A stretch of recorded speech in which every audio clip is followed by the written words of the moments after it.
But I think something that people don't want to admit oftentimes, at least in my world, is that advertising is very much an experiment. You don't know what's going to work. You have a really good idea. You've done a lot of research. You may have already messed up and you need to go back and do more research to figure out what could work. But then once you launch something, you have to measure it and test. Is this going to be effective? Is it impactful?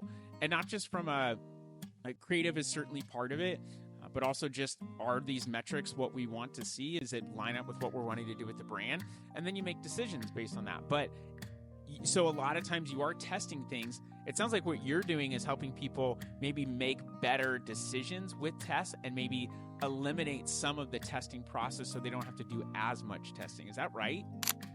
Yeah. So the analogy that I would give is the stock market.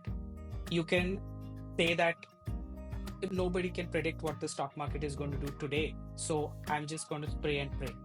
I'm just going to I have my gut, I have my, way of doing what has always worked for me. So I'm going to invest in, certain kinds of stocks or, certain kinds of ETFs. That is what I'm going to do.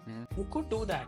Nobody can predict the best hedge funds, the best algorithmic trading companies. Nobody can guarantee a certain level of returns, but they do have millions of dollars that they are paying to quants and algo traders to come up with strategies to predict what the market is going to do and make a better choice than somebody else, right? So we are trying to bring that same methodology here.